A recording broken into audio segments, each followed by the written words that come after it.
Assalamualaikum warahmatullahi wabarakatuh. Salam sejahtera untuk kita semua dimanapun Anda berada. Clear bahwa Habib yang merupakan keturunan dari Ubaidillah ternyata keturunan Yahudi. Di pesantren Nahdlatul Ulum, jalannya Jalan Nawawi Muda. Jadi alhamdulillah tokoh kita Kiai Madin Usman ini insya Allah dengan rumahnya atau pesantrennya ada di Jalan Nawawi Muda, insya Allah ini melanjutkan perjuangan Syekh Nawawi Al-Bantani di masa lalu, di masa kekinian. Di masa lalu Syekh Nawawi ini juga dengan ulama Banten lain, dengan misalkan Syekh Abdul Karim Tanara, dengan Syekh Asnawi Caringin, itu menggelorakan perjuangan melawan penjajah Belanda. Namun sayangnya di masa itu di counter oleh pihak penjajah Belanda dengan sesama ulama, yaitu Habib Usman bin Yahya Mufti Betawi dari kalangan Ba'alawi. Ternyata permasalahan dengan kalangan Habib Ba'alawi ini tidak hanya zaman sekarang, tapi ternyata sudah ada permasalahan dari zaman ke zaman di bumi Nusantara ini. Bahkan di Banten ini pun juga pernah terjadi selain di abad 19, di abad 18 terkudeta Kesultanan Banten oleh Syarifah Fatimah Ba'bud tahun 1750 sampai dengan 1752. Jadi kalangan Ba'alawi ini ternyata pernah ada permasalahan dengan kalangan pribumi dan kalangan warga Wali Songo, warga Kesultanan Banten di abad 18, di abad 19, dan zaman now di abad 21 terjadi lagi permasalahan. Insya Allah permasalahan ini dimulainya juga bukan dari kita yang memulai, bukan bangsa pribumi yang memulai, tapi dari ulah oknum-oknum mereka sendiri. Dari oknum-oknum sendiri, mereka ada yang sombong dengan nasabnya, ada yang zalim merendahkan orang lain, ada yang kemudian mengkapitalisasi umat, dan hal-hal yang negatif-negatif ini menjadikan seorang ulama Banten melakukan ijtihad amar ma'ruf nahi mungkar, yaitu Kiai Madin Usman, dengan mengkaji data-data kitab bahwasanya ada permasalahan dalam nasab mereka, leluhur mereka yang belum sesuai dengan kaidah ilmiah secara data kitab. Yakni kalau yang lain sudah baca, ada jeda riwayat 500 tahun atau 5 abad dari semenjak zamannya Ubaidillah, tokoh leluhur mereka, sampai dengan di abad 9 Hijriah, kalau di Masehikat abad 15, baru ada pencatatan sebagai keturunan daripada Ahmad Al-Muhajir, yang mana dalam data resmi, Ahmad Al-Muhajir ini hanya berputra 3, Muhammad, Ali, dan Hussein. Nah ini ada kemudian disambungkan kepada nasab Ahmad bin Isa Al-Basri, bin Muhammad Naqib, bin Ali Raidi, bin Jafar Sodik, bin Al-Bagir, bin Ali Sinabidin, bin Abu Hussein, bin Ali bin Abi Thalib, yang menikah dengan Sayyidah Fatimah Zahra binti Nabi Muhammad Sallallahu Alaihi Wasallam. Ahmad bin Isanya betul nasabnya, tapi Ubaidillahnya ini yang masih menjadi kajian oleh Kiai Madin Usman, dan alhamdulillah menjadi pencerahan bagi kita semua. Nah, namun demikian permasalahan kitab ini saja sebenarnya hanya dari salah satu faktor. Dari faktor lain, kalangan Ba'alawi Yaman pun juga ada kekurangan dari kesaksian isbat nasab dari nakib internasional. Nah, kalau mereka mengklaim sebagai turunan Rasulullah dari jalur Yaman, yang mana Ahmad Al-Muhajir ini pindahan daripada Irak, semestinya mereka juga diakui oleh nakib Irak dan juga nakib internasional lainnya. Karena sesama Zuriat Ahlul Bait ini ada jaringan asosiasi nakibnya yang ada dari Maroko, Libanon, Irak, Iran, Mesir, dan lain-lain. Nah, semestinya kalau mereka terkonfirmasi nasabnya, harusnya juga ada kesaksian tersebut. Tapi ternyata tidak ada. Itu yang kedua. Jadi kalau keimat, baru dari satu faktor masalah kitabnya, ada putus riwayat. Yang kedua, kurangnya isbat kesaksian nasab. Yang ketiga, di zaman now, zaman canggih, sudah ada penelitian tes YDNA.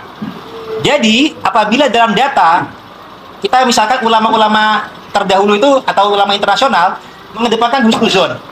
Kalau Ahmad Al-Muhajir ini, siapa tahu nikah siri, punya anak yang belum tercatat, bisa saja kan terjadi kemudian seperti itu.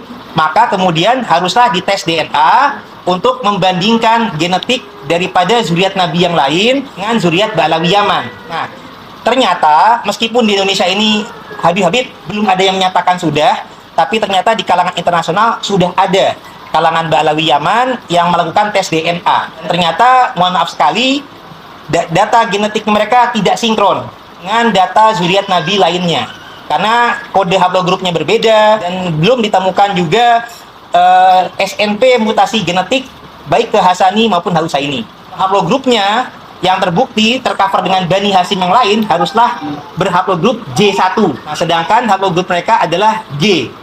Nah, G ini ternyata, mohon maaf sekali, dari data jwisdna.net itu malah terklasifikasi dalam kalangan keluarga keturunan Yahudi Askenazi dari Kaukasia. Dan ini terbukti dari jewisdna.net, dan juga mohon maaf sekali, dalam metadata ini adalah para Yahudi Yaman itu cukup banyak. Nah, Yahudi Yaman memiliki tradisi kebudayaan turun-menurun yang sama persis atau serupa dengan mereka, baik dari musiknya, baik tariannya. Nah, sedangkan dalam Islam ada hadis, barang siapa yang mengikuti kaum tertentu adalah bagian dari kaumnya tersebut. Jadi ini amat sangat meresahkan bagi bangsa kita apabila bangsa kita ini terjajah di masa kekinian ada oknum-oknum yang belum tentu sebagai zuriat Nabi. Jadi ada 3 hal tadi ini yang menjadi meresahkan bagi kalangan kita, sehingga ketika ada ulama-ulama yang melaksanakan ijtihad amar ma'ruf nahi munkar, semestinya kita dukung bersama. Kalau ada yang tidak setuju, sebaiknya dengan melakukan kajian ilmiah untuk menolaknya, bukan dengan cara pelaporan hukum. Jadi dengan adanya oknum-oknum tertentu yang melakukan laporan hukum kepada Kiai Imad, baik di Jogja maupun di Gorontalo, kami sangat menyayangkan. Semestinya tidak seperti itu. Yang namanya kaidah ilmiah, kajian ilmiah harus di counter dengan kajian ilmiah pula, bukan dengan emosi, bukan dengan cara persekusi, bukan pula dengan cara melapor hukum. Nah, insya Allah pasalnya tidak akan masuk, karena yang namanya kajian ilmiah, Indonesia ini ada undang-undang yang melindungi pendapat hak warga negara ini untuk mengeluarkan pendapatnya dan melakukan pengkajiannya. Jadi apabila dari kajian tersebut ada yang kemudian malah melakukan hukum, itu tidak sesuai dengan undang-undang. Jadi kami juga menghimbau para polisi dan penegak hukum lainnya supaya laporan hukum tersebut jangan sampai malah menjadikan negara kita atau aparat hukumnya apabila menerima pendapat mereka malah inkonstitusional, karena tidak sesuai dengan undang-undang untuk yang melindungi hak warga negara untuk mengeluarkan pernyataan pendapat dan pemikirannya. Kalau kita mendengar dan melihat video ini, clear sudah bahwa Habaib yang merupakan keturunan dari Ubaidillah bukan keturunan dari Rasulullah SAW. Berdasarkan penelitian dan tes DNA oleh Lembaga Nasab Internasional terhadap keturunan dari Ubaidillah, ternyata mereka adalah keturunan Yahudi. Dan sebagai muslim, kita wajib menghormati mereka sebagai ulama-ulama dan kiai tanpa memandang ras atau keturunan dari manapun juga. Semoga dengan peristiwa ini tidak ada lagi ulama-ulama atau tokoh-tokoh agama yang mendiskriminasi pihak pribumi atau pihak manapun juga.